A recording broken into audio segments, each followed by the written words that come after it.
Absolutely. So I want to get into, your guys' roots with music, some of your musical influences, how you guys came up doing music, how your musical, careers and skill sets have expanded over the years, what you guys have done musically, and, what you guys have got ahead. If we can get into all that or any part of it, I'd be blessed. Yeah, let's break it down, man. That sounds great. Yeah. I feel like a good place to start maybe is like giving background on each of us. I don't know, what do you think? Yeah, good place to start. Yeah, so like for me, I was born in San Francisco, Ortega Street in the Sunset District, but I only lived there till I was like 4, and then moved up to Humboldt, and so I've been in Humboldt since '88, basically. That so that'll age me with that one. Put my age on that, but you're right there with me, man. Yeah, you 38 this year. Yeah, I'm 38. I'll be 39 at the end of the year. I was born like at the end of the year. So gotcha. Got a weird birthday. November, December, baby. End of December. Literally end of December, like right there. December 31st. December 28th. Oh, okay. 28th. Yeah. Nice. Yeah. And which I think don't quote me on this, but I think one of my favorite MCs has that. I think Fonte from Little Brother, I think, has the same birthday. Maybe not. I might be wrong on that one. But now that's some hip hop lore right there. That's how you know you're a real hip hop head, when you're quoting like birthdays like that, bro. That's what's up. It's funny because you'll have to have Goldilocks on here too, because he was just going through samples. Like he just met a member of Fifth Dimension, or if you know who that group is from, like a singer from that, and he was going through the samples that Ninth used on, Little Brother and the Murs, and going through some of those. So it was just cool, kind of like he knows how much vinyl is in his record collection is crazy.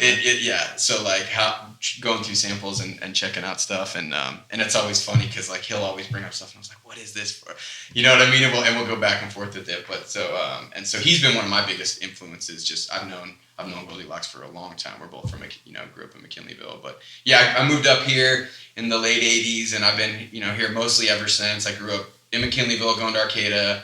Got in too many fights as a little kid in McKinleyville, so I ended up going to school at Arcata. It was a little more, a little more accepting potentially. You know what I mean? Like a little more relaxed. A little more relaxed, yeah. Maybe a little more diverse and cultured slightly with the university there, and basically grew up kind of always loving hip hop, and I always wrote rhymes. Like a lot of times when I talk to people, I like talk about how and ATG knows this, like I identify kind of as a rhymer. I'm heavily rhyming. You know what I mean? Like just always writing. Yeah, like I'm always writing. I write every single day. I write if it's just one rhyme or an idea, or it's like I'll write 3 verses in a day. You know what I mean? It's just I'm always writing because that's how I don't know, I guess that's just how I take in the world, and I've done that for a long time since I was a little kid. I remember some of my first rhymes that I wrote. It was like running with my dog through the fog, jumping over a log. Like very simple things. And then as I got older and listened to more and read more and got really into literary devices and poetic things, and I had a friend, Vanessa, who was doing the spoken word. This was even before Word Humboldt came out. Before Dylan Word Humboldt, there was A Reason to Listen. And so Vanessa and I think Therese and a couple other people had started that. And I was at the Accent Gallery in Old Town, which isn't there anymore. I think it's a tattoo place now. But they ended up moving into some of the people who had Accent Gallery was the people that started Siren Song, Matt and Phyllis and stuff like that. So I remember going to poetry, and that's where I first performed, was at the poetry there. I still remember most of the rap that I did there. I just did a cappella, but that's the scene that I came from in terms of like spoken word, because I was heavily on just rhyming and lyrics, right? You know what I mean? Before I ever identified as an MC or a rapper or a poet, I was a rhymer. I was like, I rhyme. You know what I mean? And so like that was like what I always lean into. You know what I mean? Because that's and hip hop is the ultimate expression of that to me. You know what I mean? And so that's kind of where I came from. And then I moved away for a couple of years and was living in Atlanta. I followed a relationship out there. Was living in Atlanta, and so that really gave me such perspective coming from Humboldt County. Because like first and foremost, I'm white and I am a guest in the house of hip hop. I absolutely agree with that. You know what I mean? Like if we're looking at the dynamics of America and everything, hip hop came from Black and brown communities, and came as a voice of like from marginalized voices, basically, and so I understand that, like, I'm a guest in this house, and I don't take that lightly. I remember listening to the Highway interview, and he was like, you were telling him, well, what would you tell artists coming up, right? And he was like, well, first and foremost, understand cultural appropriate, or something along, I don't remember exactly what he said, but he basically was saying, he put it in context, he said it very, very well, and I totally, that really hit with me, because I was like, yes, you can't just be coming in this, you know what I mean, trying to just, commodify it and make money off of it without, really caring. One thing I want to interject in that real quick is, like, a fact that I like to bring up in conversation with people a lot that most people aren't aware of, but hip-hop is actually the only form of music or anything in that category that is actually an internationally recognized culture by the United Nations. Mm-hmm. The United Nations recognize it as a global culture, and and I think it's an amazing, beautiful thing. Yeah. I'm happy to be a part of it, man, and just it's definitely its own language. I always say, like, for me, like, I think both of us, we both grew up pretty poor. You know what I mean? Low income, and I feel like struggle is a language of its own. It's its own dialect if you speak it, and that's always like, for me, like, I'm always like attracted to people that can speak that language. You know what I mean? Because, like, everyone, like, people do have privilege in certain ways, in different ways and dynamics and dimensions in society, but, like, people who can speak that language of struggle because they've been through some shit in their life, that's attractive, that draws me. Music has always been like therapy for me, whether it was like when I was younger, first finding hip-hop and, like, just hearing words and, like, messages and stories that were similar to mine, and, like, things that I could resonate with that I wasn't hearing on the radio, or, like, and that's a good segue to talk about where your background and where you came from. So I guess I was born and raised in Boise, Idaho. I always loved music. It's like, never really got too into it until I found hip hop, though. I remember first time I ever heard Revolutionary Volume 2 by Immortal Technique. I heard that on a little, like, Sunday drive with my godmother and my little brother at the time. But we were, like, taking this drive around a lake, and we listened to that album start to finish at, like, 11 years old.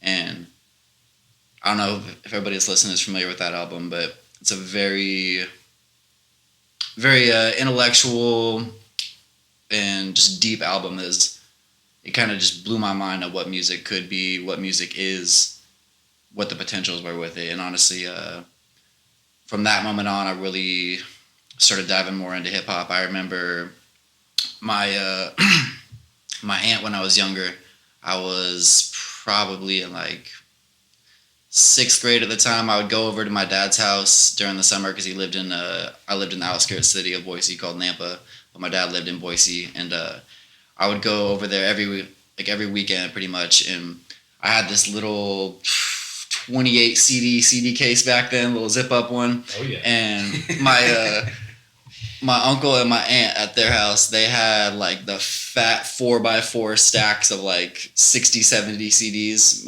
or more.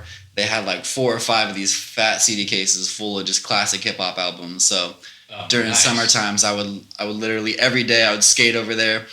I'd load up my 28 CD case full of the ones I didn't have yet. I'd skate back across town. I'd go load them onto my dad's computer, throw them onto my iPod. Next day, repeat the process, and, like, I kind of just built up a catalog of, like, classic hip hop music. And yeah, man, like, I have very vivid memories of, like, just bus rides as a kid, headphones on, like, just listening to music, and just that's really where I fell in love with hip hop, man. Never really had the opportunity or the resources to start making it until the later years of high school. I remember I was we had, like, a pretty good photography program at our high school at the time. And there was, like, this one kid who was a TA. He had his own little laptop. He was sitting there, like, in the corner doing something. And I see some little, like, waveform. He's got his headphones on. I'm like, we're supposed to be doing some, like, photography project. I'm like, all right, man, I'm going to check out what this dude's doing. So I go, like, look over his shoulder. I get in his ear. I'm like, yo, man, what are you doing? He had FL Studio at the time, and I knew that I could probably get a copy of it, so I pretty much just I didn't stop. I just didn't go away. I was like, oh man, I'm not gonna leave till you give me a copy of that. And so I ended up. Persistence. And it pays off. Yeah, so the homie he hooked me up with a copy of FL Studio. I ended up like borrowing a little $300 Walmart laptop at the time and put it on there. And man, I got FL Studio and I started teaching myself the basics, man. And my buddy, he was in a metal band at the time. He had some like a microphone and some basic recording equipment and stuff like that. And I remember it was probably my senior year, the beginning of my senior year of high school. I recorded my first song, and there was a couple other kids in my school that like did hip hop, that made music, and like I felt I didn't want to be associated with it, man. I'm not trying to hate on it, but like I didn't want to be like, oh, you're trying to be like this dude or whatever. So I kept making music and like kept making beats, kind of just kept it to myself mostly, like would show a couple close friends, and did that for like a year or so. And like after a little while, some friends were like, all right, man, you gotta like you got potential here. You got to do something with it. A couple good friends of mine were like inspired me to take it more seriously and started doing this. So I ended up right out of high school. I was very politically minded. Like the Immortal Technique album, Revolutionary Volume 2, played a big part in that too. Like just growing up, and I don't know what my political and social views and stuff were. But so my teachers, they all kind of rushed me to go. I graduated high school with straight A's. I got the full Pell Grant, and my teachers kind of rushed me to go to college. I didn't want to go to college, but so I ended up going as a political science major, and I got accepted to the honors college program at BSU. And I was working at a skate shop that I was sponsored for skating, and worked at in my later years of my childhood. Was still working there, and it was like one of the first weeks of school. It was like the opening ceremony day. I'm sitting there like selling shoes, and I hear some dude come in the door. He's got flyers. And he's like, hey, we got a hip hop show down at the college today, and I could tell that he knew the owners of the skate shop and was cool with them. And like, so I basically was like, all right, man, I'm over with these shoes for a second. I'm gonna go talk to this dude, see what's going on with this hip hop show. And so this guy ended up being one of my best friends in life, man. His real name's Jordan. He goes by Axiom. He started the group Earthlings Entertainment with my buddy Andy, or Andio. They were doing a little opening ceremony. I went down there after work that day, skipped class, and I basically made it through less than a semester of school before I started getting some opportunities in the music scene. These guys, my buddies from Earthlings, they introduced me to my mentor, Big Mike, over at 208 Studios. And I basically got the opportunity to work as an audio engineer intern or apprentice, and basically just left school one day and never came back. And I started working at a music studio for about a year and a half. The guy that I was working for as an audio engineer, he was also one of the bigger hip hop promoters back in Boise, and like did a lot of the show management and promotion and stuff. So I was 19 at the time, working at this music studio, and I mean, I just gotta say I was blessed, like on my intro into the music scene out there. Much love to Earthlings, the 208 Studios, but I was 19 at the time, and basically how I got my footing in the music scene was actually the battle rap scene back in Idaho. I was 19. I was the only person underage, only MC underage that was getting into bars and like battle. I was the only 19-year-old going to these battles where I was battling dudes that were like 30 years old, 40 years old, been doing it for longer than I've been alive. And I came in. I never won the adult series one, but every time I came in, I'd always get like third or second place, and it kind of helped me get a little respect, get my foot up in the music scene out there. I started doing a lot more shows, man. I got to, at one point, open up for Mobb Deep, for Gift to Gab from Black Alicious a couple times, the Chicharrones, Sapient, Goldini from Sand People as well. There's like a huge list of people that inspired me to start making music in the first place. Aerospace, Cause and Effects. So like, yeah, man, I went real heavy in the music scene out there, doing a lot of shows. I went on a couple of tours, one as a performing artist, a couple as DJs for my homies in the group Earthlings. One as as a DJ for my homie Zero on the Mike Bogan tour back in 2017, 2018. That was real fun. And I don't know, man, I ended up, life kind of threw me some curveballs in my personal life, man. Kind of threw me for a loop for a little bit, and ended up moving out here to Humboldt, man. A good friend of mine, he bought the the indoor skate park out here, Rampart, and I'd worked at a skate shop, grew up skateboarding all my life. Like I knew the skate industry really well, so that was kind of like my the catalyst that brought me to Humboldt County, man. I moved out here, worked there for about a year and a half, and I got introduced actually immediately when I started working at the indoor skate park to my buddy Sequoia, who's became one of my best friends out here. Definitely one of the most genuine people I've met in life. And that was how we met. Yeah, we met. Basically, that's how we met through Sequoia actually. So. Oh, okay. Yeah. But yeah, man, been doing music out here now. Like, we did a lot of recording with Sequoia initially when I moved out here. Still been working with him, and gratefully, me and Ian here linked up. We met in the studio. Yeah, we met at Sequoia's place at one point. I was working on Wrap Your Head Around It, that mixtape or whatever that I gave you. Yeah, a copy. I think you came in to one of those recording sessions or something. But Sequoia had been. We were finishing up that project. Yeah, he had been playing me ATG's beats, and I was like, oh, dude, these are like exactly what I want. They're jazzy, they're J Dilla. You know what I mean? They were like a lot of the elements that I like, that more like that swing to it. And that I guess I totally skimmed over my production introduction. We got the roots, but there's always the sound. The music, yeah, so I guess I'll backtrack real quick because I kind of skipped over the like production aspect of my musical history. But yes, like I said, I started on FL Studio, kind of taught myself the basics, and for a couple years, like made quite a few instrumentals on there. And once I really got into the music scene and started networking a little bit more, meeting other producers, once I got to the studio, one of the OGs in the music scene, Travis, he sold me. I was like working Craigslist gigs at the time, like just trying to scrape by, working for free at the music studio, like doing whatever I could do, man. And so I didn't have the money at the time, but he had an MPC 2000 XL for sale, and so I like he saw me. He'd heard some of the instrumentals that I'd done. He'd seen me at a few of the shows and the battles, and just like saw my hunger and my passion, and how like in the conversation that I had with him, like I just told him how I was trying to manifest an MPC. He's like, all right, man, I'm gonna work out a deal with you. He's like, give me like I think it was like $50 down or something like that. You could just give me $50 a month till you get it paid off or something. And he sold it to me for $450 at the time, which even at the time was a good deal. Oh yeah. And yeah, so like basically sold me an MPC on a payment plan, and I went from like making all my instrumentals on FL Studio, which like people hate on it, but there's hit music that's made on that. There's a lot of classic songs that are still made on that that production software. But so I like taught myself all the basics on like in computer form. But then basically once I got an MPC, I went like strictly like hip hop Puritan old school for like 2 years. I didn't do any recording other than working at the studio when I'm recording vocals. All my production was vinyl chops, MPC. And that was it, man. Like that's sick. And so I basically like it really made me refine my ear for music, my ear for samples, and yeah, man. So I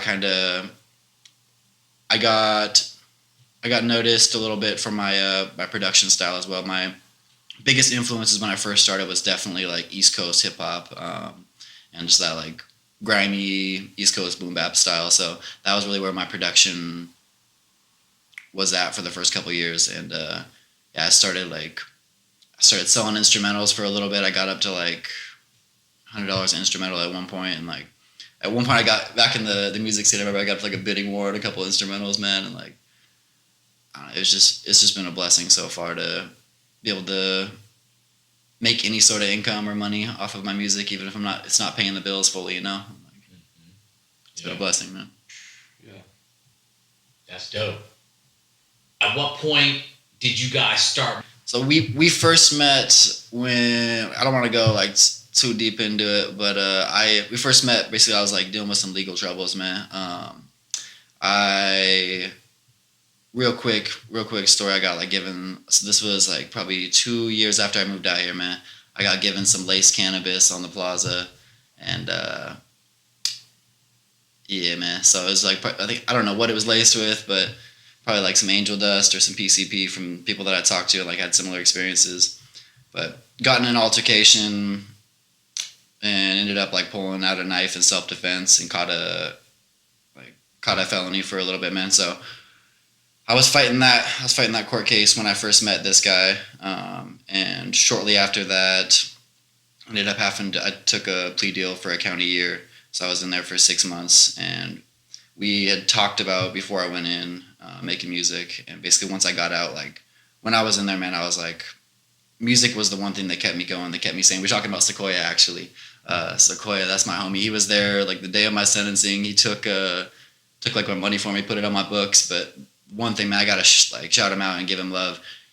It was like he put money on the phones the whole time I was in there, and he actually he allowed me to record from jail, man. And it was like, it was by far the biggest thing that just kept me sane, like kept me positive, gave me something to like look forward to, keep my head up.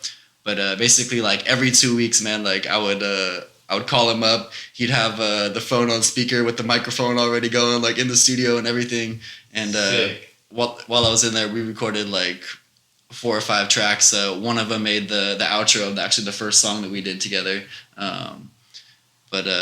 Yeah, man. So I had to shout that out or tell that story real quick, because it's the power of music. But once I got out, was really just like had time to reflect in there, and I had a fire going again, man. Really wanted to do more music. We talked about it, so we linked up. And tell him about your dream, man. So he actually he called me one day after we'd like talked about potentially doing a project. Yeah, so like I said, we met in the studio, and then shit went down, and I stuff went down with me too. Like I was saying, I was going through some different things in my life that we're kind of dealing with. But I got past that. He got out, and so to process a lot of things in my life, I had this dream.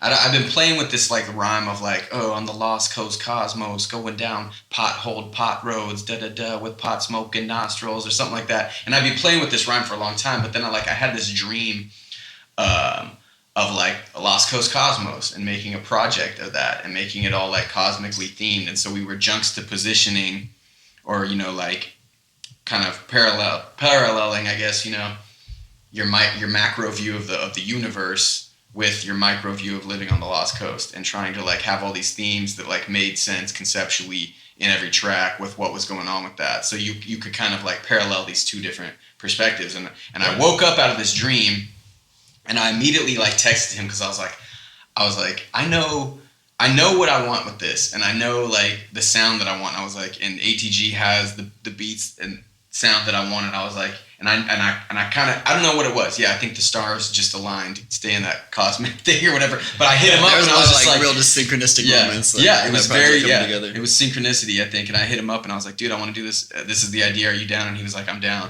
And it was just on from there. We started recording, and it just came together. Everything came together just so well. And so literally when we say like putting out that album and having like an album that we fully, like we created everything on it, you know what I mean, and put it out there and have it on streaming platforms. It's a dream coming true. That's a double entendre, because it's literally, I dreamt it, and then it's also another dream of just like a goal and a dream that we had too. So that's something I want to touch on too. So like, I'd put out over the course of my music, like put out some singles, had a few songs on major platforms and stuff. Like, but my major goal, that like the biggest goal that I really set for myself when I started making music, was to actually produce an entire album from start to finish, doing all the production for it.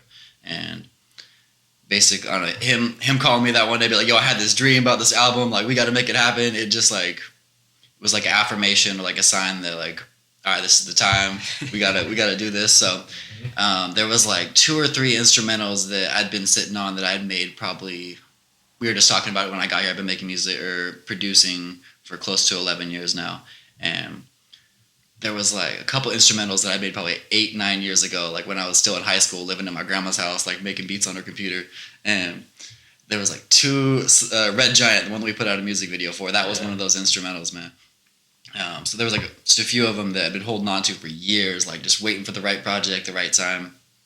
And yeah, that album was it, man. So we put out that 11-track album, and I produced all the tracks from start to finish. And I remember hearing your beats, and I was like, all right, I want that beat, and I want that beat, and I wanted every beat. So we didn't even, I don't think we ended up using all of them, but we were like, I want that one, yeah, I want that one, yeah, no, play that one, all. Yeah, like I want them all, like let's do them all, like. And so yeah, it came together so well. Like I feel like a lot of those tracks, it was like, I think we might have like done them in one day or something. Wrote everything, You know, like I have so much I've written, you know what I mean, and so much chunks of things, stanzas, certain things, you know, and just taking those puzzle pieces together and then contextually putting them back together, you know, in that moment, within that, what it was, that energy of what we were creating. That was one thing with that project too that I really tried to like, I don't know, tried to make sure was a part of the process was we definitely collaborated and like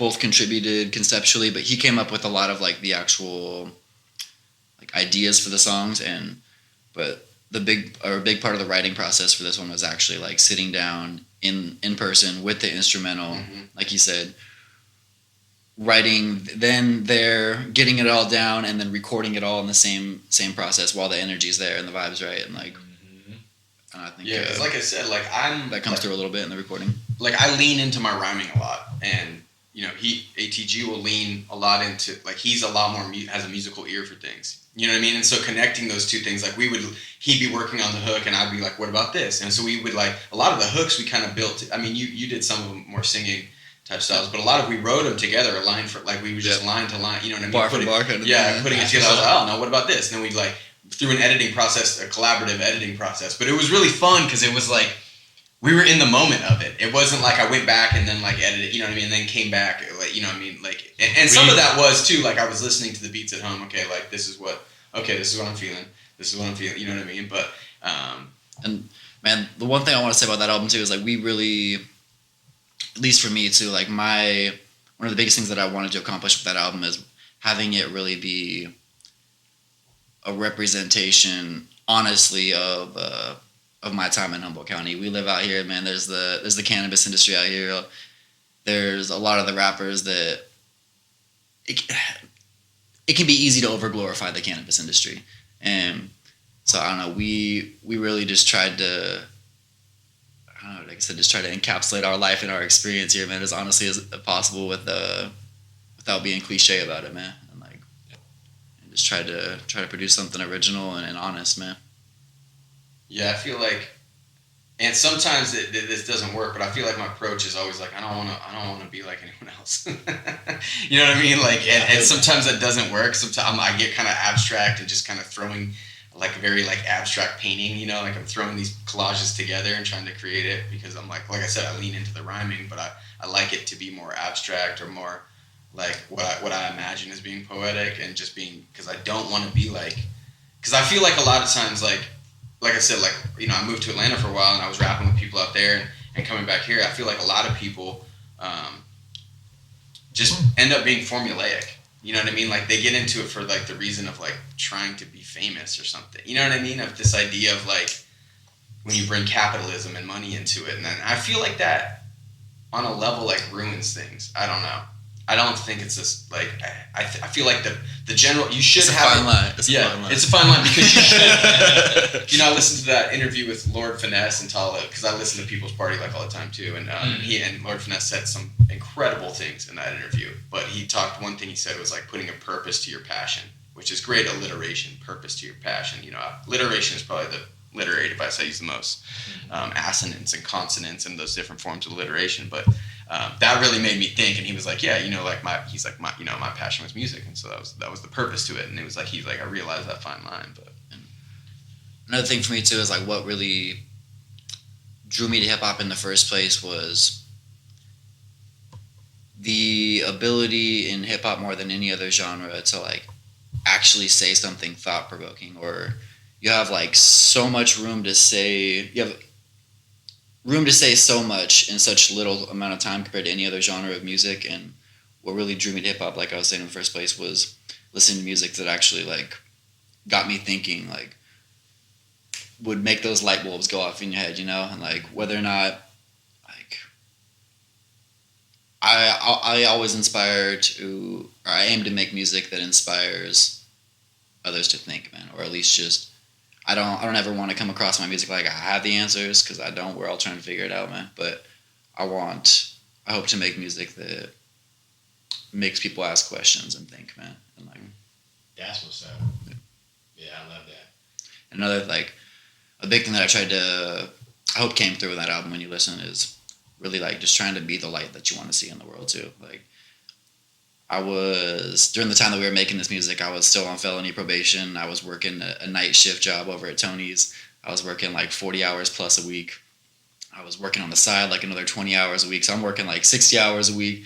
Still, I'm producing like five instrumentals a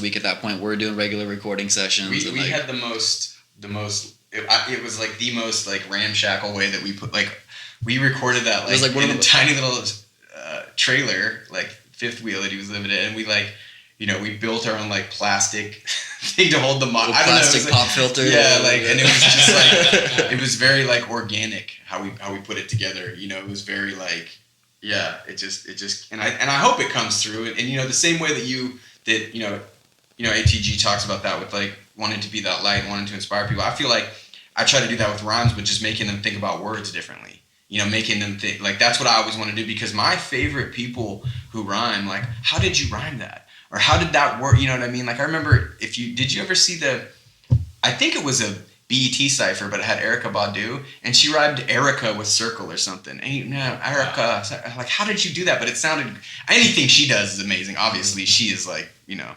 just so incredible. But like that's what I've always felt like in the poetry realm too, when people used words in ways that made me think about words differently, made me think about how words interact with each other differently. You know what I mean? And that was always my fascination. And so like if I have a chance to do that for someone else, that's like ultimately my goal would be to be like, look, the English language is extremely dynamic. You know what I mean? Like there's some like statistic where it's like if you use a sentence that has like 7 or 8 words in it, it probably has. There's a good chance it hasn't been said before. Well, there's like a lot of like. Oh wow. Another thing that I appreciate about language in general is like the idea of like what is it, connotation, or what's like the what's the word, the emotional attachment that people have to words. Like you can throw a word out there in a room full of 10 people, and that same word will make each 10 person feel differently, remind them of different thoughts, different times in their life, different memories and stuff like that, and inspire different emotions and feelings. So that's the beauty about music too, is like I try to make my music like as authentic and true to me as possible, but also open-ended to where it can be interpreted by people in ways that I may not even have thought about, too. But like, because that's the case a lot of times with music and hip hop, especially. Yeah, absolutely. You guys are real. The power of words, man. That's it, exactly. I was gonna say you guys are like true wordsmiths. You guys have a real passion for the way the words are like being felt. You know what I mean? The way they come together, and then the way that experience is felt on the other side of mic. Yeah. That's dope. Thank you. Yeah. I mean, I definitely try. I feel like sometimes. Yeah, and I talked to Flo J about this. Because he's like such an incredible artist. But like, that is a lyrical monster. Yeah, man. he's just real. Yeah, he's on it. He always drives me so much.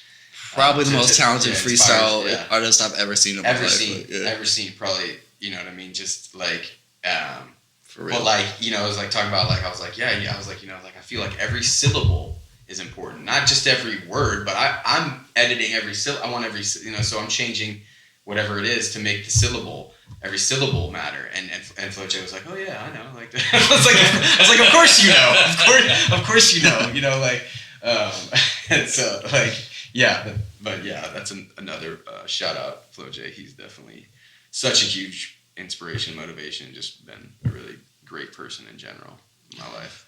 For real, man. They've helped me out through a lot too, man. Yeah. There's hella talented. There's a great community of people like that, that are just like I said, it's intimidating coming on this podcast a little bit just because like the legends you've had on here. Like I, came up kind of like listening to all these people, Dirty Rats and Knack and Eli Fowler and you know what I mean, Highway and all these people that like, Swizzlow just being like the pillar of like of music in Humboldt, and so like listening to all these guys, and then me coming up on here and I'm like, wow, okay, like I'm gonna talk, like dang, okay. Like, nah, it's dope. You get your time too, bro. You've been doing it too. You know what I mean? Yeah, I mean not on their level, but like yeah, like those are definitely people that I look up to, and I definitely they motivate me, And I remember back listening to Garth Cultivator too, and Potluck and stuff like that, the early stuff, and being like, oh shit, okay, like I guess like a white dude from Humboldt can rap and it can sound tight. Because Garth had some dope. I remember finding like the My Life video on YouTube in like 2009. Like I'm in Idaho, like cause my family had roots out here, so I was like kind of aware of Humboldt. But yeah, I remember finding that video like 2009. What is it? Like, With Spice One, he had Life Goes On. I don't even know. Unpredictable Individual, I think, is the album that really, and I think it was about that time. Unpredictable Individual, like that album is dope. Like the whole album. It really is crazy how small of a world it really is out here in Humboldt, though. Like, I remember I was working out at Tony's and like Garth Cultivator, he came in a couple times while I was working there too. Just like, I don't know, just funny synchronistic moments, man. And like, just the way the universe works. And, shout out to Garth Cultivator. Oh yeah, OG out here. Holding it down for so long, still making music to this day, dope music, you know? Yeah. Yeah, and I don't even know that I've ever met him. I just heard his music and I was just like inspired. I was just like, man, this guy's dope. And I know Subsab kind of came from that. And I remember watching Subsab at like Subliminal Sabotage and Eli at HSU and like things like that. And just always being like, man, there's, and hearing Highway from way back in the day. You know what I mean? Like, and where he's come, I mean, it's just like, damn, dude, like, the level of music that those guys are making now is incredible. I mean, it's just like, it really is. Like, and it's still coming. Still doing it, still leveling up, still making moves, man. Yeah, shout out to those dudes. Still leveling up, all of those guys. Yeah. And still adding paintbrush strokes to the picture. Yeah. You know? Yeah, absolutely. Yeah. That's what's up, fellas. So, now we talked about the Lost Coast was Lost Coast Lens. Lost Coast Cosmos. Lost Coast Cosmos. Yeah. And so that was a lot of synchronicity there. You guys, so it was kind of like that thing of like a duet of, you guys weren't, like you said, you guys weren't going back and forth from afar, sending parts back and forth. You guys were in the moment, going back and forth, getting each track done bar by bar, set by set of music, So, and I really think that does shine through in what I heard, like I really think it does. And then the visuals too, like that's another element. I don't know who does you guys' visuals, but that's pretty dope. That music video, that was shout out Tyson Ritter. He's a local photographer and, he does, he works other stuff. You gotta hit him up for another video. Yeah, he's dope. Just really good with the camera. We had Sequoia on that too. We had, Johnny B. Shout out Johnny B. He lost a drone in the process, man. Yeah. Oh no, he lost his drone. Collateral damage, man. Very first shot of that, so we had no drone shots. And sorry, Johnny. But yeah, so like the whole idea of that was like the Red Giant. Like you're watching us. It was very like I didn't want to come. Like I said, I didn't want to come with anything that we weren't. You know what I mean? And like, what do we like to do is like go watch the suns. We live in the West Coast on one of the most beautiful places you can live. And I was like, I had to go to a place that I wanted to go to a place that a lot of people wouldn't know where it was. You know what I mean? Because like, and that was kind of a locals only spot, which I will not give it away where it's at, but maybe I'll tell you off air. But a lot of people can be like, oh, I know that part right there. I was like, yeah, but you might not know exactly where that is. But anyways, I kind of, I grew up in North McKinleyville, and so like that whole coastline going north, I spent a lot of time on. That day in particular too, man. Like it was just perfect weather. I remember. Really lucky. Well, we've had like 2 or 3 people ask us like on those closing shots where it's like us 4 looking out over the ocean. Like we've had 4 people ask us if it was green screen, like because it's just like perfect, epic weather, epic conditions. Yeah. Like we got lucky, and I was worried because that was end of August. 2020 when we did that, and so like that was the summer we had that crazy like some crazy orange days. I think it was like there was like smoke and stuff, which people did benefit off filming stuff with that. That's what I mean, and that's great. But we wanted a clear day. We wanted, you know what I mean. So I was like, God, I hope we have a clear day. I really hope we can get like these shots, and we had this short window.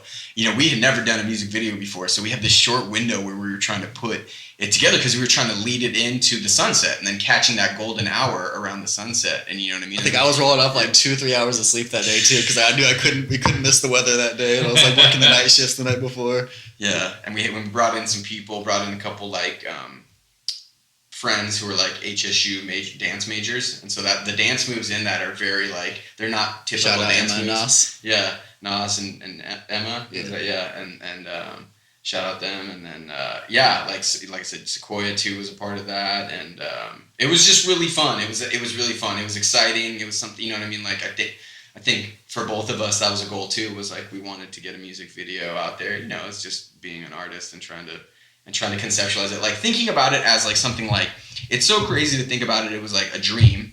Then it became an idea, right? And then it became a song, and there's audio to it. And then it became a visual. You know what I mean? So it goes through this whole process of like, this was just like it's alchemy or whatever. We just real manifestation, man. Yeah, out of nothing. Real. You know what I mean? And like, there's something to artists that. do. They take an idea and turn it into reality. Yeah, like someone takes just a big rock and then makes this beautiful, you know, sculpture out of it, or wood or something. You know what I mean? And then like you take something that's just literally nothing, an idea in your head or whatever, a dream that you woke up and it was like, oh yeah, a red giant. That's like almost like that is literally a type of sun, right? A type of star, but it's also like a giant laying down across the horizon, like the red giant laying down across the horizon. It's like a giant. While we're on the concept of visuals though, too, like another thing that I really like to bring up is the idea of hip hop being an audio collage. Like whether it's the production aspect of it, where you're making sample-based music and you're taking snippets of 4 or 5 different songs, pitching them up and down, adding different effects, and putting your spin on them, and then overlaying them all into something cohesive. Mm-hmm. And then the same thing is true also with the lyrics, because you're taking all these different experiences, thoughts, ideas, concepts, and mixing them and overlaying them all together in poetry form as well too, and then you throw that on top of the audio collage of production, and it's just one big sonic image, man. Yep. Layers. And like layers. Little bits of everything, and like they say what is it? No art's original. What's the one quote? A good artist borrows, a great artist steals, or like. The foundation of sound is there, you know what I mean? You know, when it comes to certain things, there's only so much that can be done. But when you start to branch out of certain scales and things like that, then you really get the variety of the sound. You know what I mean? Because certain rhythms are just what they are. You know, there's certain rhythms, you know.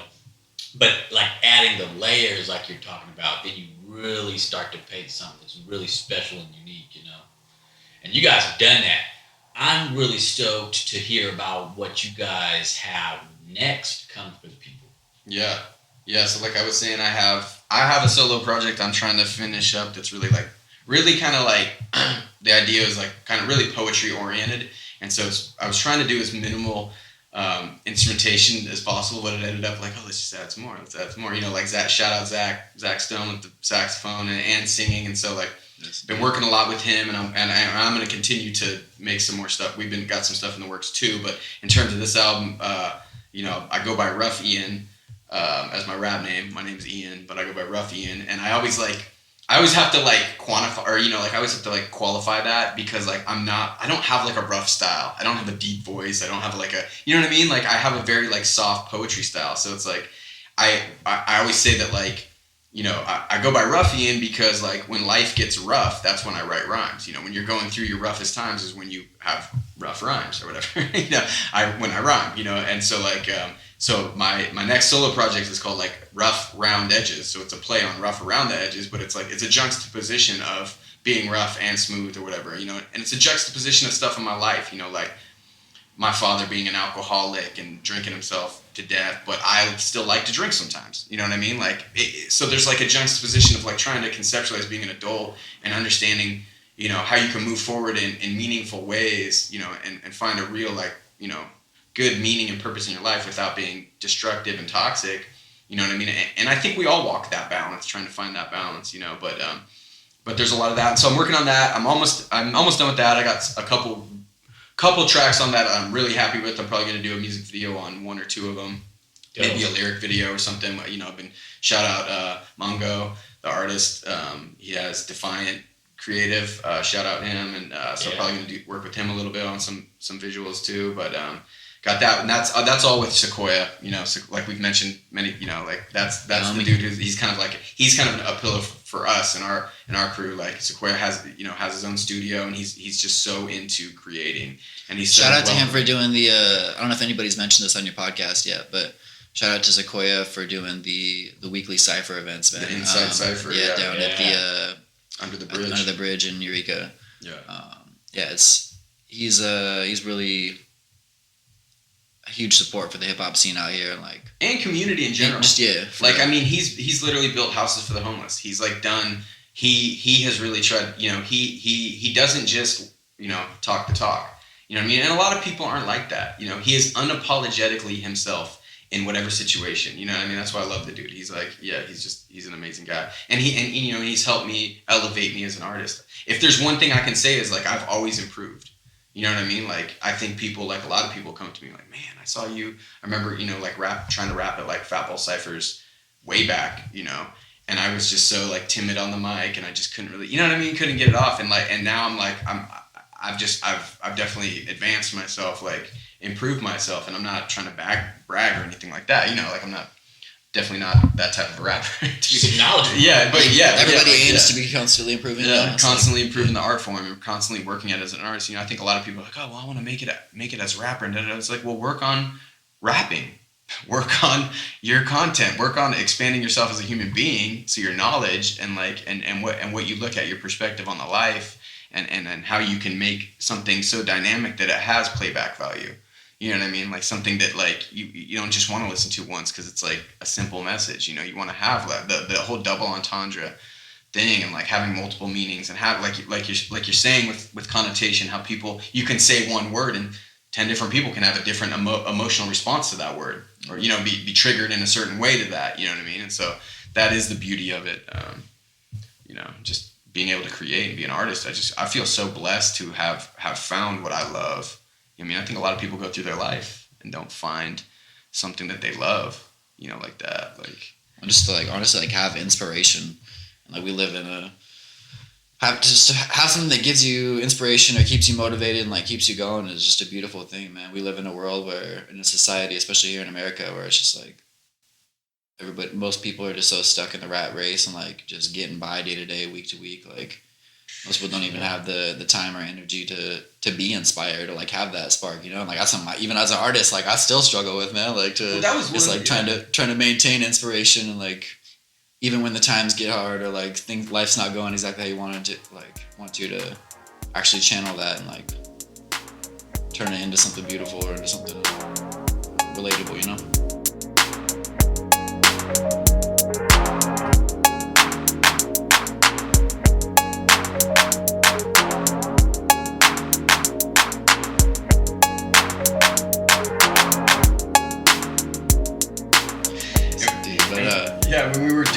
When we were doing the Lost Coast Cosmos, there were so many times when he was working night shifts, I was working day shifts. We were both working a lot.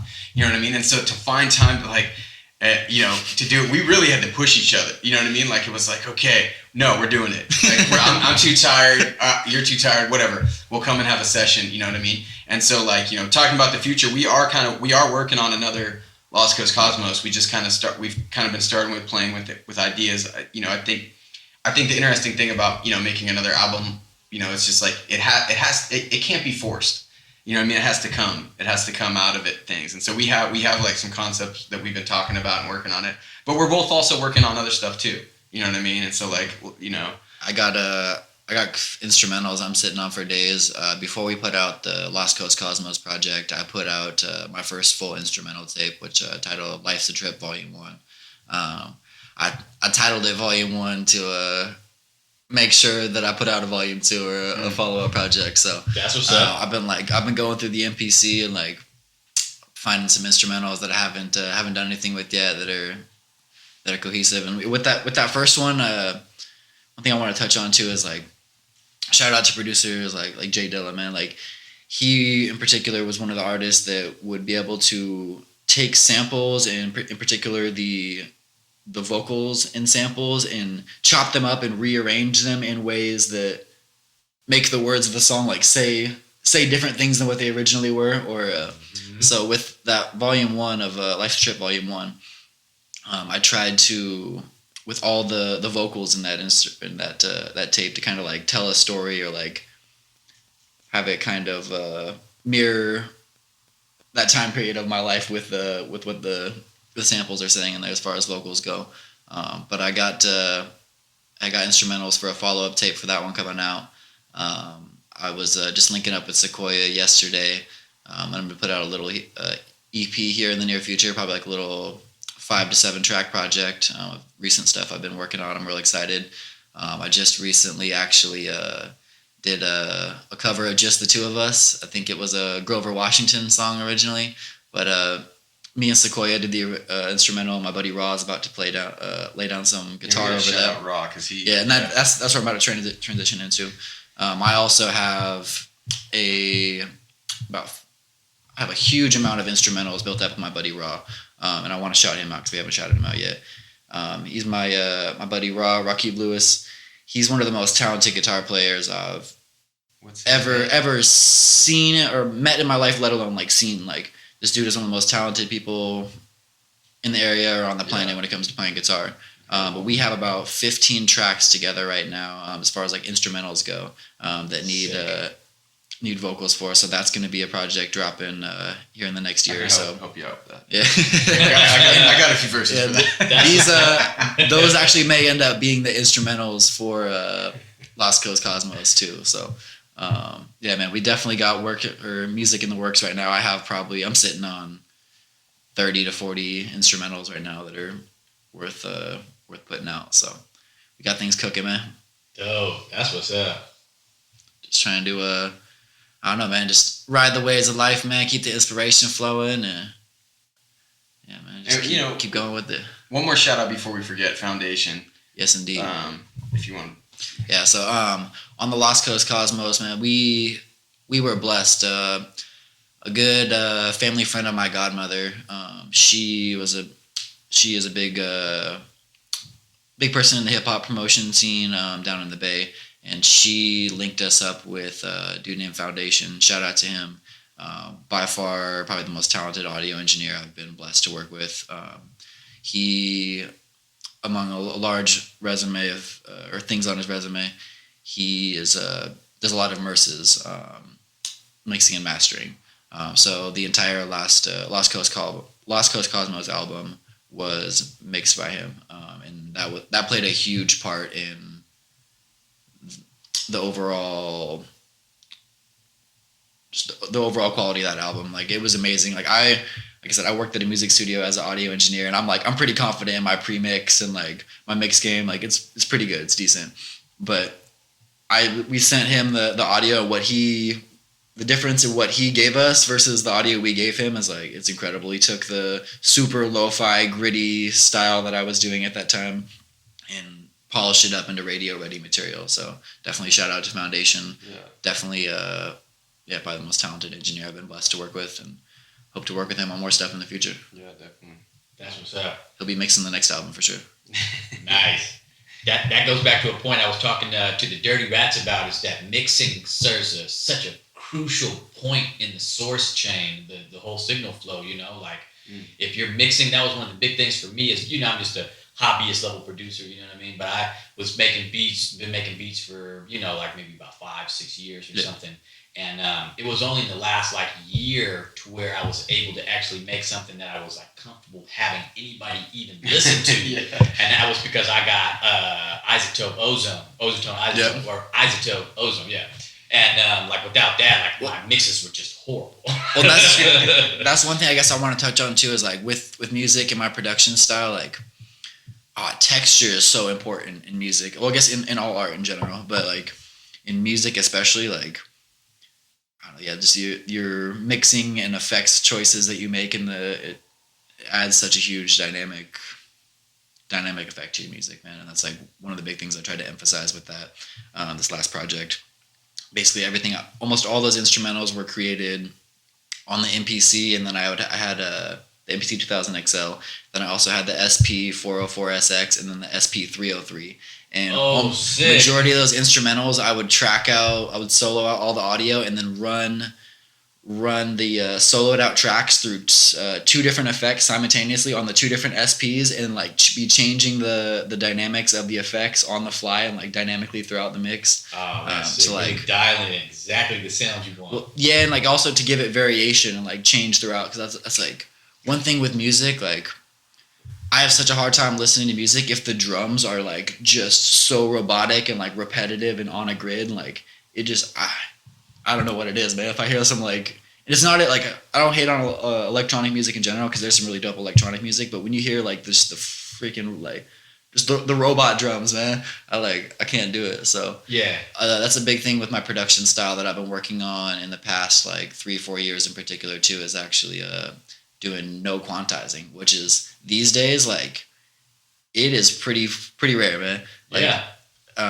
So it's like I've really been working on my timing these days. I've been bringing the MPC out and jamming out with live musicians a lot more, which has been dope. And like, I don't know, man. I try to give that human feel, man, like that human soul with the music, and no quantizing is a big part of that in the past couple of years, man. That's dope. I feel like it kind of gives my music a little bit of a distinct style, if that's possible these days, man. Yeah. At least as far as production style goes. Definitely. I think that feeds into that whole like biologically therapeutic level of like music. You know what I mean? Like I was listening to that interview again, People's Party with Talib and Leon Mobley. If you know the guy, he was on a lot of that Distant Relatives, Nas and Damien. Did a lot of drum stuff on that, but he was talking about every human is a drum.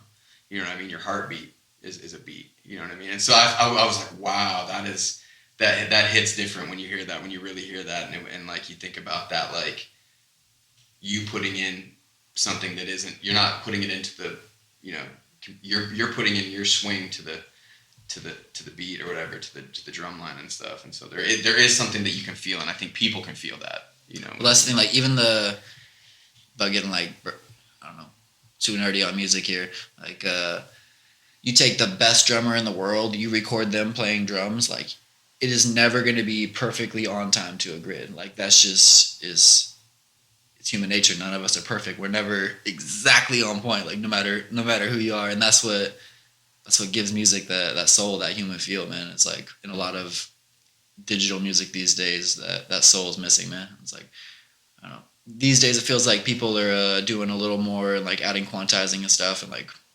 but I don't know, man.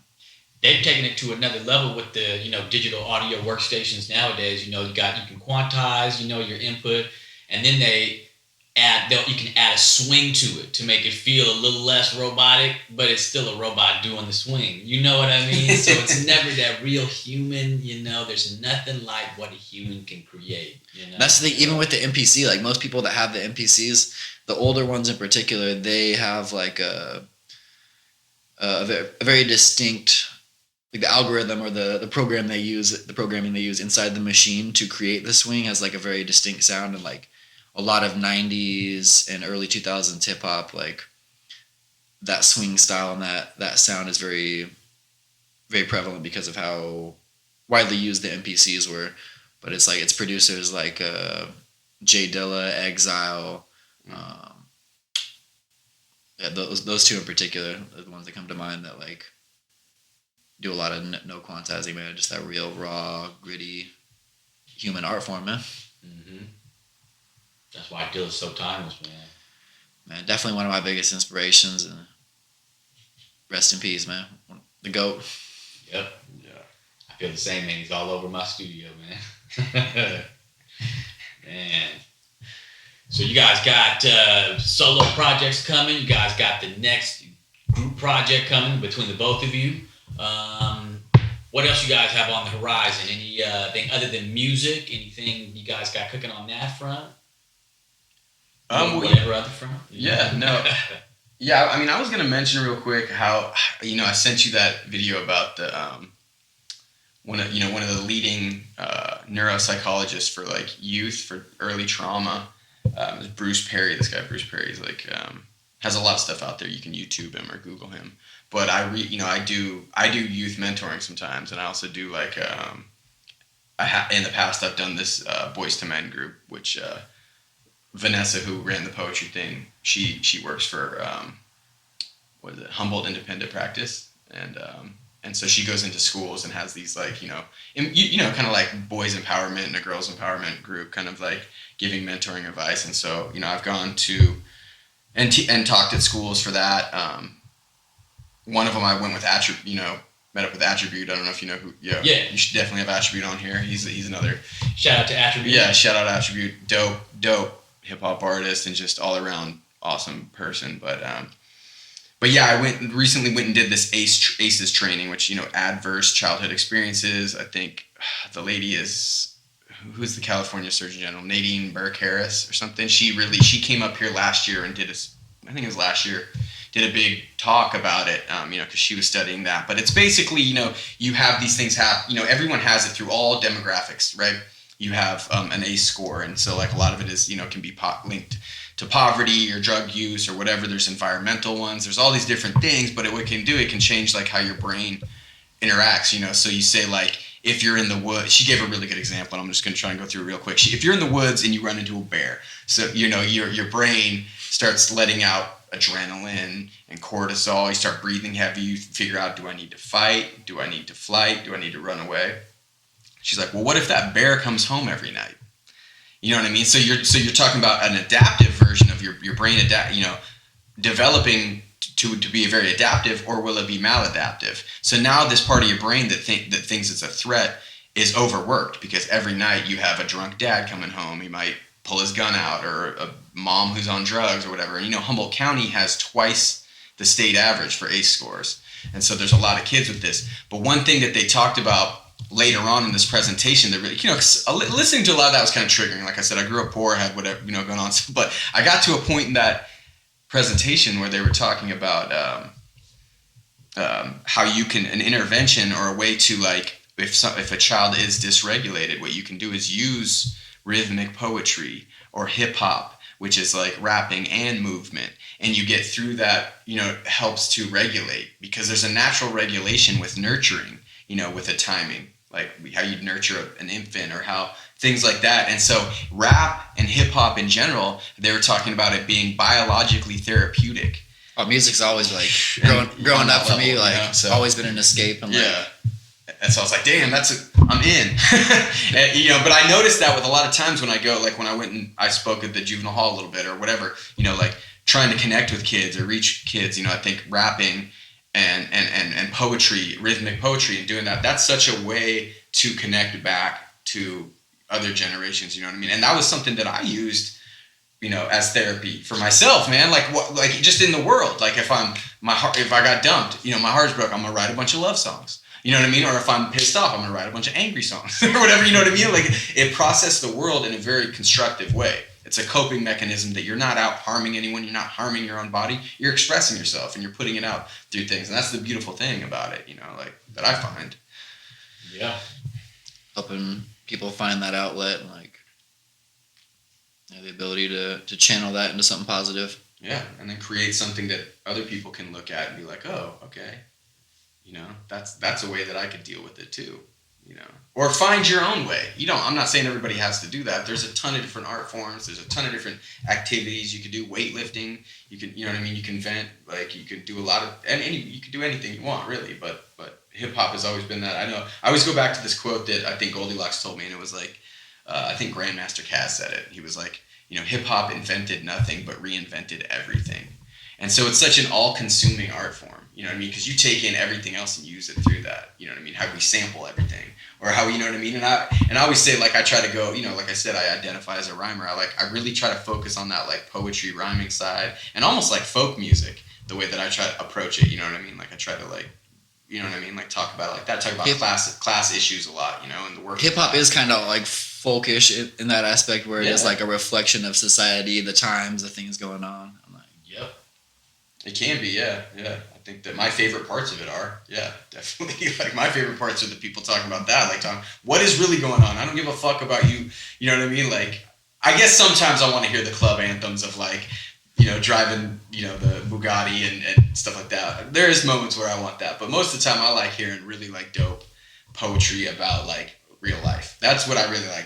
That's what I really like. Like Binary Star, that Masters of the Universe, that album to me, like, this is how I represent. I rock the mic with 110%. It's intimate. Keep the party moving like an immigrant. Binary Star, superstar. It's I remember when I heard that, and I was like, that album was like my freshman year, I think, in high school, and I was like, 99, 2000. I was like, wow, this is what it is. This is what I love. That's dope.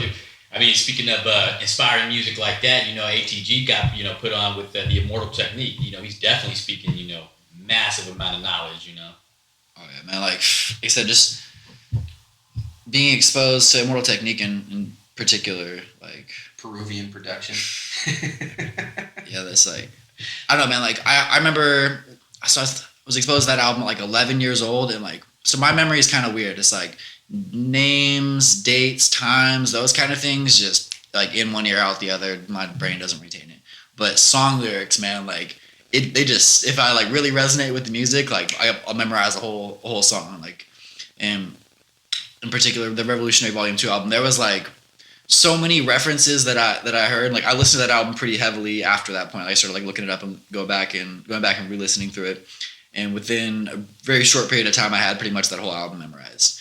And I was only 11 years old, so there was a lot of the references, the concepts, the things that he's talking about that I didn't quite get yet. But the ones that I did were still blowing my mind at the time. And then there was, like, I swear, it'd be like every couple months or something like that, I'd learn something new or like hear something that would like put a line that and not just, this is true for hip hop across the board, but especially that Immortal Technique album. Like, there's always something, I would hear something or learn something in life that would make that connection or flip that switch, flip that light bulb on for that little piece of context that I was missing in the song. And I don't know, yeah, it's just that's the power of music, man. And like, that's one thing. And on the flip side of that, though, he's talking about how not really trying to hear the pop and the club stuff. And I used to be very, like, probably first 7-8 years of my hip hop career, like, I was like hip hop puritan. Like, I like using that phrase, like, just like old school East Coast boom bap style stuff, like very like conscious lyrics or nothing. And like, but like one thing that I've been working on personally, talking about like where we're at moving forward and stuff like that, is like majority of my life, man, I've struggled with taking myself too seriously, man. And I, in the past like few years, have been becoming a lot more like open to music that I wouldn't say I necessarily hated on in the past, but like that I slept on, like pop music and stuff that, like, in particular, like the early 2000s, 2010 stuff. Like when I was like at that age, I was kind of over it, like wasn't feeling it at all. But like going back and listening through it now, and like, I don't know, sometimes it's nice to have music that's not making you, as much as like that's where my personal style is in my own music and what I tend to make a lot of the times.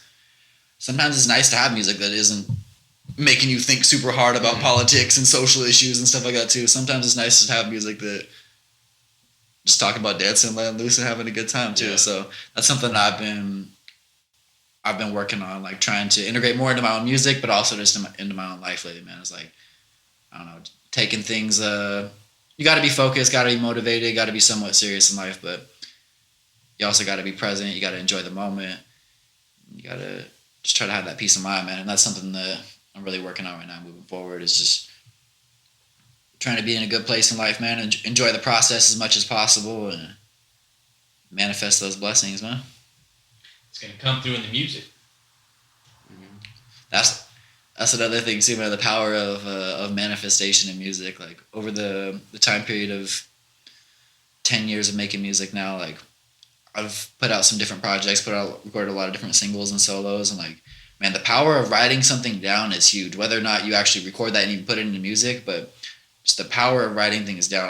I've manifested so much. I feel like I've manifested so much good into my life through music and writing and the things that I've wrote down and like put on paper. But also, like, if your mind and your energy and your focus isn't in the right place and you're writing things down, that's really powerful too. It can be detrimental and like manifest negative things in your life as well. So it's like, yeah, the words that we choose to use are how we just choose to go about our day, man. It's speaking it into existence and perspective and attitude and mood. You know, like you can influence a lot of that. It's like the idea of the butterfly effect, man. But yeah, these days, man, just trying to stay positive, motivated, focused, and inspired, man.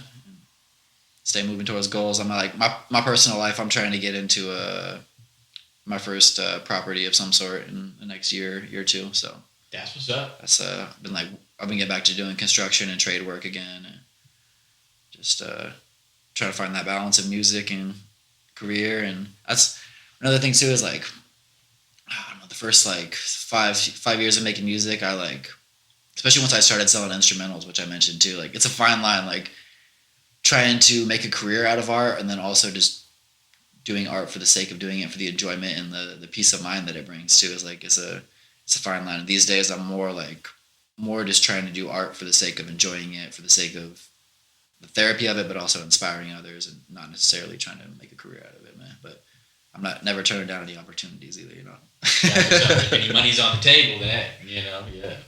Oh yeah. It's your work. You put the work in on the art, you know. Yes, sir.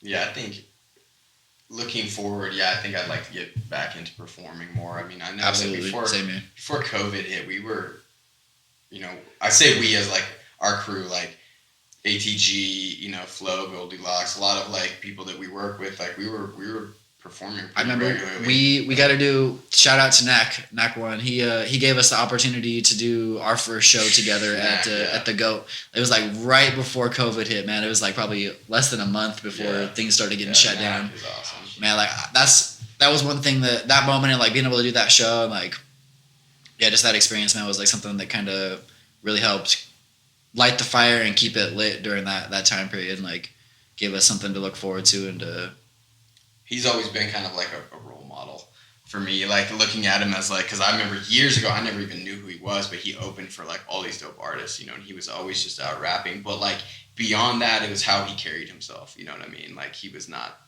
the dude getting, you know, because my first crew was like, when I started with Goldilocks, like it was years ago, we like Drunk and Stumble was the crew, and we literally just get drunk and rap, and like, you know, at house parties or whatever it was. And so like, you know, but like Knack was like very like, you know what I mean, like just very like, he was just such a good role model, like watching, like he was never that acting a fool like that. Like there's a lot of times where I was definitely getting drunk and acting a fool rapping, you know, like just that dude's always just like, he's got a line in one of his songs, but always calm, cool, and collected, man. That's that dude Steve's, man.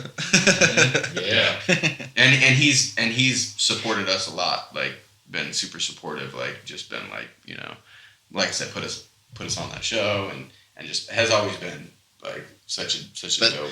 I guess person. I didn't really elaborate very clearly on it. But that's one thing I want to say. Like doing that show was actually like, I hadn't done, when I was in the music scene back in Idaho, I was doing a show. It was like at one point bare minimum a show every 2 weeks, but there was like points in time where I was doing a show a week or multiple shows in a week for like durations of time.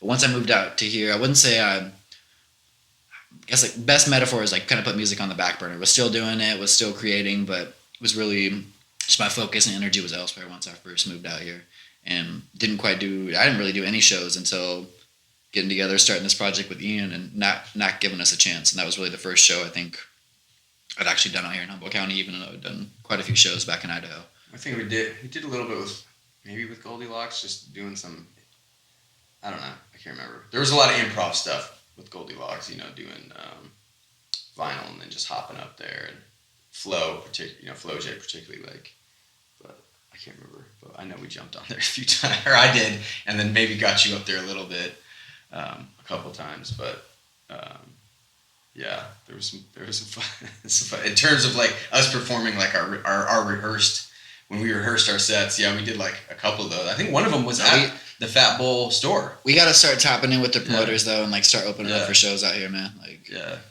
anybody interested in having us open up, man? Holler at us, man. yeah, and like I said, I'm trying to work with Zach Stone, the dude who like sings and does saxophone, and try and get some music with him too, because he's just so fun to. He's so dynamic with what he does, and is really into hip hop too, and working that. And you know, hip hop has such a connection to soul and R&B and that type of stuff. Like it just, to me, like that's my lane of that is like, that's what I like a lot. It's like, I don't know, probably more grown up hip hop, grown man music. I feel you. You know, it's like, it's definitely, that's the style that I fox with. That's what's up. Yes, indeed. Sweet, fellas. Well, let me ask you guys the same question. I haven't been like religiously asking, people this question, but it was a question that I asked Highway that you were talking about earlier. Ian. If you guys were to give some knowledge out to people who are just starting out in the game, just coming up, there's some young kids in Humboldt with love for hip hop in their heart and passion, and they're seeing the Fatbol Cyphers, they're seeing the shows that you guys are doing. Like, what would you say to them? I would say, like, if you really got a passion for it, like, it's what you want to do. Like, the potentials in life are endless. The possibilities are out there, man. We, in particular, like, people in this area, like, we live in a melting pot. There's a lot of people from all over, people from different backgrounds, different careers, different networks. Like, if you really got a passion for music out here, like, just go for it. But also stay focused. Like, you gotta, if you have a passion and you apply that, people take notice. Like, it's like a real recognized, real kind of thing. Like, I remember when I was 19 coming up in the music scene, like I said, I was the only person being able to get into bars to rap in these ciphers with all these OGs. But like, if you got a passion, man, like, and don't hold back, man. That's a big thing too. That's one thing that hip hop really helped me find in myself, is helped me find my voice, man. Like, growing up, I've always kind of been, and to this day I still am pretty reserved, like, just in life in general. But if you got that passion, man, let it out and let it shine, man. That's all I gotta say. That's what's up. Yeah, and I would add the same thing to that. Is like, there is no box you have to fit into. There's endless possibilities. Like, that's what I always say. Like, I always look at it from like a poetry or a jazz thing, where it's like, I don't ever want to like have to, I don't know, I don't want to do 16. I don't want to do a traditional thing, because like, once you realize there is no box, like, you can create whatever you want. So first and foremost, like, yeah, anything is, there's no limitation on anything. It's only what your mind can conceptualize, or what if you can believe it, you can achieve it, or whatever, But the other part to that too is like, I always look at it as like, I don't want to be like people thinking like I'm someone else. Be yourself, be who you are. Like, let that come out. Like, a lot of people like would come up to me and be like, yo, I love that song you just talked about your life. It's like, well, what other life am I going to talk about? Like, this is my life. Like, you know what I mean? Like, I and that Dell verse where it's like, don't act like you came from the ghetto when you came from the meadow. You need to let that go, or whatever. Yeah, I came from the meadow. I grew up out in the sticks of McKinleyville. You know what I mean? I grew up, even though I was born in San Francisco, you know what I mean? Like, my identity is a white dude from Humboldt County. So like, I'm not going to pretend like I'm not going to rap like I'm from Atlanta or something, even though with that swagger or whatever. So like, be yourself. Have a concept of the world. Have an appreciation for the history of the world, but a history of hip hop as well. Of the art form, and of the world. And then like, lyrically, like, what I did before like smartphones, I always had like a thesaurus and a rhyming dictionary with me and my notebook. I had that everywhere I went, basically. You know what I mean? I was always in my school backpack. I didn't take any English or anything. I wasn't like, you know what I mean? But I had it in college, like, all my notebooks for college, all the margins are filled with rhymes. Just rhymes, you know what I mean? I'm like, oh, that's a cool word. I'm taking that. So I would always say be interested and inquisitive with words, because that's, if you're a lyricist, that's what you're working with. That's your tools. The bigger your tool chest, the more you can work with it. So I'm always like, the more words you can understand, and that goes into that piece of understanding the world and the history of hip hop and where it comes from, and all these bits like that. I think it was funny that like Lord Finesse said something like, people get so mad about like the top 5, the GOAT top 5, and he's like, the list ain't shit if the person ain't shit, or whatever. It's like, if their knowledge ain't shit, like, like, what is their knowledge? Like, like, a lot of that list has had that people who are real, vast historians and stuff like that. Like, I've watched some of those, like, Ninth Wonder talking at like Harvard or at some university where he's giving like a very, very like, academic perspective of things and really breaking things down in a very like, so if you have a perspective like that, I'm going to listen to it, you know what I mean? But if it's just somebody, okay, these are my top 5, blah, blah, blah, blah, blah, and blah, and I'm like, okay, cool, like, like, yeah. I don't know. There's more value.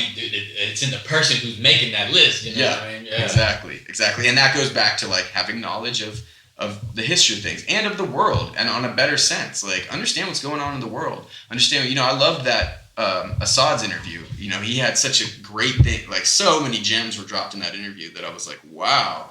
Like that he was just talking beyond music. It was relating back to music, but so many things he said that were just like, and in a lot of these interviews that you've had, there's just so many great little gems that come up through music. Yeah. And if I can elaborate a little bit more on what I was saying, like about having that passion, like having that passion and letting it come through is important, but also like another thing I want to express is reminding yourself and when you're starting out to be clear on knowing why you're doing it. Like if you just want to make money off of it, like be a pop rapper, like on the top of the charts, make a bunch of money, if that's your sole goal, like, I mean, we live in a capitalistic society. Like, there's really nothing wrong with that. But be honest about that. Like, but also, like, if you have something to say, like, if you feel like you have something to offer the world, never compromise that either. And then also on the flip side of that same coin, like, as you're working, gaining opportunities, making things happen, is like, don't let this little successes go to your head, or like, I don't know, knock that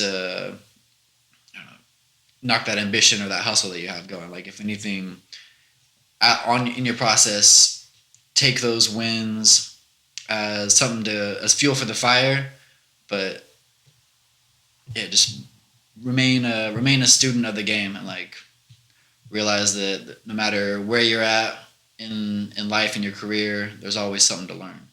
And yeah, just stay hungry. Remember why you're doing it. That's one of my favorite. I could go into some really long stories, but I met this mentor who kind of threw me for a loop in a lot of ways. But one of the most positive things that I gained from working with this person is the concept of people do not buy what you do; they buy why you do it. And I feel like artists that really have success know why they're doing it, stay true to that, and like it comes through and shines in their music, and you can't question that if it's real. So, for real. That's my advice on that, man. That's dope, man. That's a bar too. But I feel like I had to elaborate a little bit. Yeah, that's all right, man. Hell yeah.